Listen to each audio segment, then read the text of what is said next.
ग्राम पंचायतों की समस्याओं का समाधान कराने का बीड़ा उठा चुका है राष्ट्रीय पंचायती राज ग्राम प्रधान संगठन।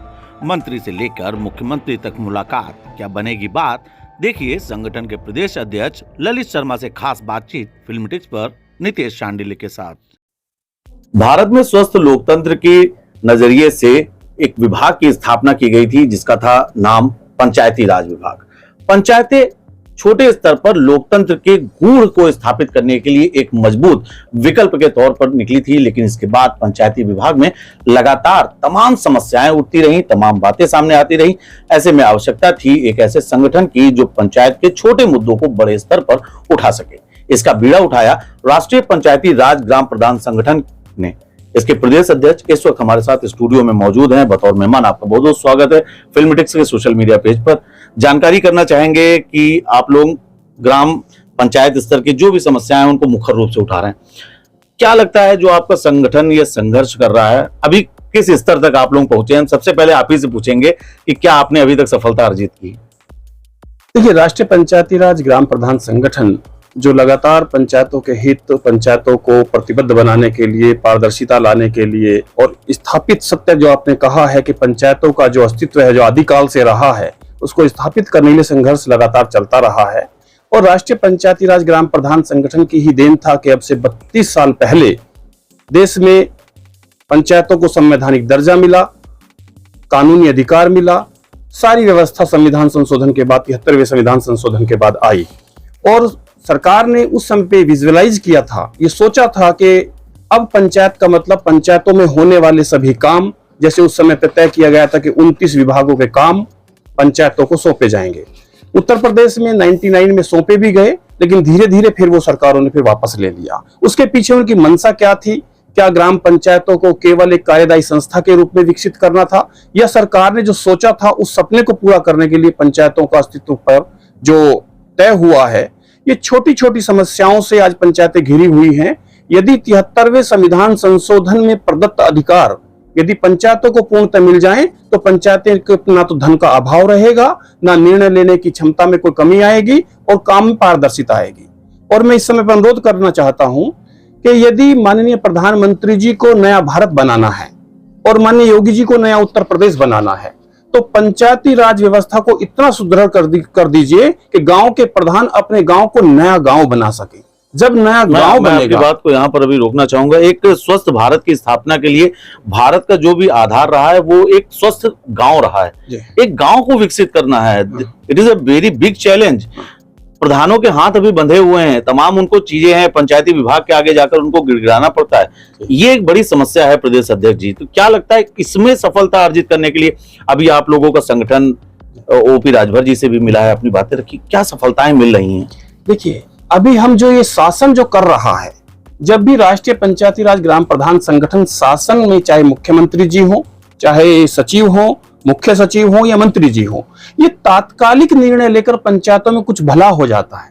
लेकिन दूरगामी दृष्टि से देखा जाए तो वो दिन हम देखना चाहते हैं कि जब उत्तर प्रदेश की पंचायतें नहीं, पूरे देश की पंचायतें, जो भारत सरकार ने कानून बनाया 92 में, आज 34 साल हो गए, उसका अक्षर से पालन हर प्रदेश में होना चाहिए तो पंचायतें स्वतंत्र होंगी और पंचायतों को बहुत अधिकार मिलेंगे। अधिकार बहुत स्पष्ट हैं। हम कोई, आप देखिए कि 29 विभाग पंचायतों में काम करते हैं, लेकिन पंचायत की परिधि में कोई नहीं आता। जिस दिन आप 29 विभागों का कोऑर्डिनेशन ग्राम पंचायत स्तर पर तय कर देंगे, उस दिन गांव की तस्वीर अलग देखेगी। नया शहर बनाने में जो धनराशि खर्च होगी और जो ग्राम को नया बनाने में धनराशि खर्च होगी, उसमें बहुत कम पैसे में हम अच्छे गांव बना सकते हैं। आज आपको जानकर आश्चर्य होगा, प्रतिवर्ष एक व्यक्ति के लिए 325 रुपए मिलते हैं। और वो जैसा आप विदित हैं कि 12,000 पंचायतें आर्थिक संकट में हैं। ऐसे वो पूरे देश में कितने प्रदेश है जहां 12,000 पंचायतें ही नहीं है, और उत्तर प्रदेश की 12,000 पंचायतें आर्थिक संकट में है। तो ऐसे पंचायतों का भला होने वाला नहीं है।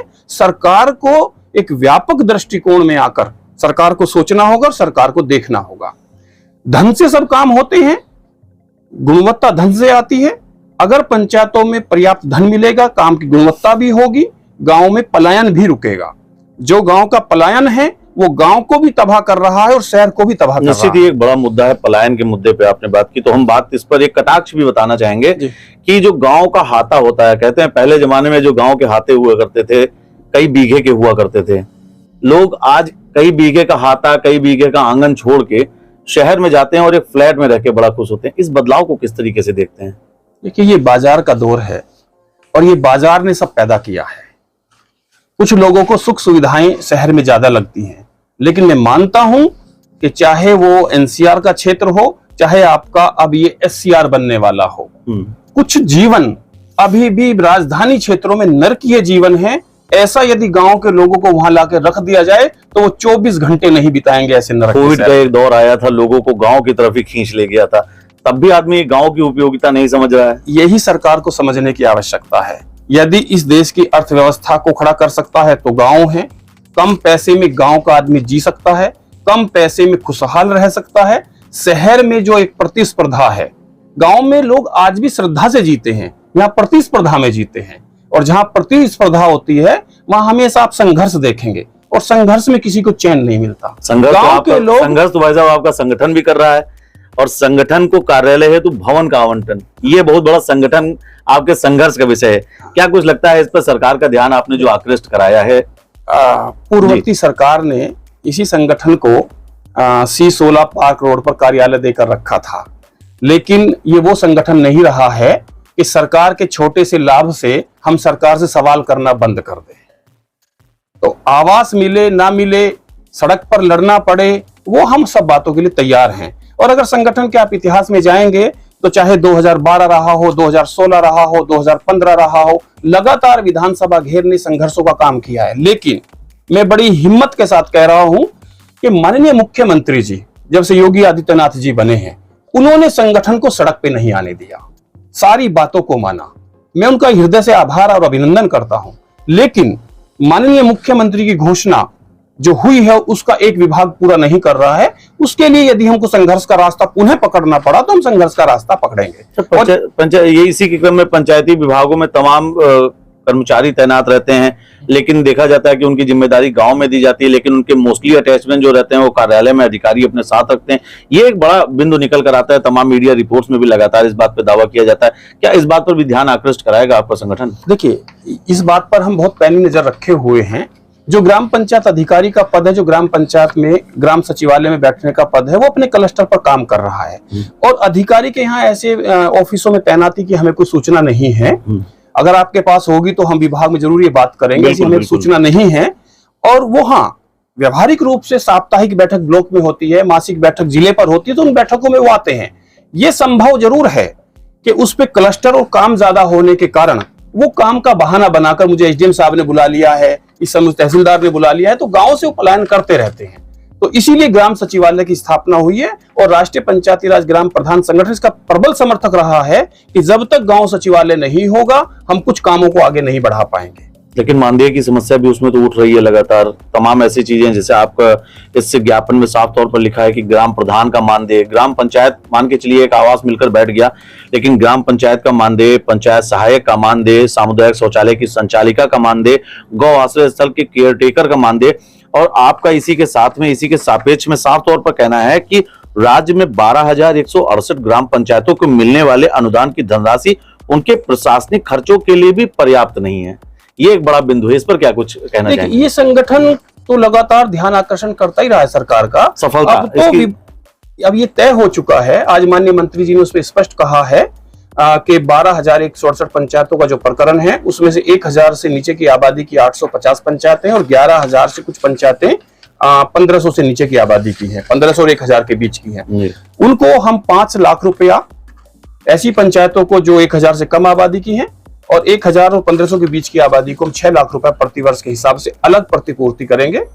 ये आज उन्होंने एक आश्वासन दिया है और ये भी कहा है कि फाइल बहुत उच्च स्तर पर और मैच्योरिटी की स्थिति में है, बहुत जल्दी सुखद परिणाम आएगा, ऐसा हमें उम्मीद है। अच्छा, अंतिम सवाल आपसे लेना चाहेंगे, राष्ट्रीय पंचायती राज ग्राम प्रधान संगठन का ये जो ज्ञापन है, जो ये इतने पन्नों में आपने ज्ञापन जिन बिंदुओं को निर्दिष्ट किया है, कितना भरोसा है कि अगर इस पे सरकार, वर्तमान सरकार इस पे पूरी तरीके से ध्यान कर ले, कितनी बड़ी सफलता सरकार को मिलेगी और ग्राम स्तर पर जो भी विकास है उसकी क्या नई गाथा, क्या नई रूपरेखा तैयार हो सकती है? इसमें केवल अभी मांग पत्र में उन बातों को सीमित रखा गया है जो सरकार कह चुकी है कि हम ये करने वाले हैं। नया तो और कुछ करने वाला है, जैसा मैंने अभी आपको बताया। वर्तमान सरकार से मुझे पूरी उम्मीद है कि वो पंचायतों की जो भावनाएं हैं, अपेक्षाएं हैं, उनको पूरा करेगी। और हमारा एक सभी साथियों से, आपके चैनल के माध्यम से अनुरोध भी है, सभी प्रधान साथियों से, कि हम अपनी गुणवत्ता को बनाए रखें, पारदर्शिता को बनाए रखें और सरकार के सभी कामों में सहयोग करें। लेकिन अब वो समय आ गया है कि 29 विभागों की कार्य योजना ग्राम पंचायत स्तर पर बने, ग्राम पंचायतों को 29 विभागों का धनावंटित हो, उनके कर्मचारी पंचायतों के नियंत्रण में रहें। तब आप देखेंगे वास्तविक अपना राज, जिसको बोलते हैं अपना राज, पंचायती राज, वो आपको नजर आएगा प्रदेश में। सरकार ने नजूल विधेयक पर भी चर्चा की, प्रवर समिति के पास चला गया। गांव का अधिकांश हिस्सा, शहर के तो तमाम बड़ी बड़ी बिल्डिंगें आ रही हैं, विपक्ष में भी इस पर चर्चा हुई कि इसमें तो तमाम बड़े सरकारी संस्थान भी आ रहे हैं। नजूल विधेयक अगर उत्तर प्रदेश सरकार पास करती है, गांव के लिए क्या कुछ अच्छा होगा, क्या कुछ बुरा होगा? इस पर छोटा सा आपसे स्पष्टीकरण। देखिए, गांव में, शहर में तो अधिकांश भूमिहीन ही रहते हैं, गांव में तो भूमि स्वामी भी रहते हैं और भूमिहीन भी रहते हैं। बिल्कुल। तो भूमिहीन कोई क्लेम नहीं कर सकता कि मेरा कहीं हक है। ये सब जो भूमि स्वामी है, जो भूस्वामी है, ये उन्हीं का खेल है। और इसमें कभी भी साफ छवि वाले लोगों ने कभी ऐसा सरकार के साथ नहीं किया। सरकार की जितनी भी नजूल की संपत्ति जो शहरों के अंदर है, उसी पर बड़े बड़े बिल्डर आए हैं, बड़े माफिया आए हैं। सरकार उन पर लगाम कस रही है। हम इस जो सरकारी निर्णय ले रही, क्योंकि मैं राजस्व का कोई एक्सपर्ट नहीं हूं, मुझे केवल पंचायती राज में हम लोग काम करते हैं, लेकिन ये एक बहुत अच्छा कदम है। इस कदम की हम सराहना करते हैं कि नजूल की भूमि यदि ऐसी चिन्हित हो कि जहां पर पड़ी है, वो हम भूमिहीनों की भूमिहीनता को खत्म करने के लिए बिल्कुल जिसके पास उनके कागज कंप्लीट हैं, वो प्रस्तुत करें। सरकार का केवल एक काम है कि जो भूमिहीन है उनको भूमि स्वामी बनाए और जो भूमि स्वामी है उनको वैधानिकता प्रदान करे। कभी कभी ऐसी भी जमीन मेरे पास है, मैं पिछले 50 साल से जोत रहा हूं, लेकिन उसका कागज मेरे पास नहीं। मैं उदाहरण पट्टे का देता हूं। किसी के हाथ में पट्टा है और किसी के हाथ में जमीन है, तो जमीन वालों को तो कागज दो और जिनके पास कागज हैं उनको जमीन दो। कोई भी आदमी भूमिहीन नहीं रहना चाहिए। तो देश की खुशहाली को और देश के पलायन को रोकने का सबसे बड़ा कारण तो यही है। आप जिस दिन एक गरीब परिवार को एक फुटबॉल के मैदान जितना, जिसमें हम फुटबॉल खेलते हैं, हॉकी खेलते हैं, उतना जमीन अगर एक किसान को किसी आदमी दे देंगे, वो अपने परिवार का गुसर बसर कर लेगा। निश्चित ही, लेकिन ये बात कहते हैं कि फुटबॉल के मैदान काफी बड़े होते हैं। तो आप थे ललित शर्मा जी, प्रदेश अध्यक्ष हैं राष्ट्रीय पंचायती राज ग्राम प्रधान संगठन के। आपका साफ तौर पर कहना है कि तमाम उनकी ऐसी मांगे हैं जिनको लेकर वो लगातार उनका संगठन सड़कों पर न सिर्फ संघर्ष कर रहा है, बल्कि उत्तर प्रदेश के मुखिया योगी आदित्यनाथ सहित विभाग के तमाम मंत्रियों से मुलाकात करके उन समस्याओं का निदान कराने के प्रयास कर रहा है। देखने वाली बात यह होगी कि जिस भी प्रकार से पंचायती विभाग को लेकर इतने संघर्ष चल रहे हैं, आने वाले समय में कितनी कुछ सफलता मिलेगी। हालांकि इस संगठन का साफ तौर पर दावा है कि वर्तमान समय की उत्तर प्रदेश सरकार लगातार पंचायती विभाग के हितार्थ कार्य कर रही है।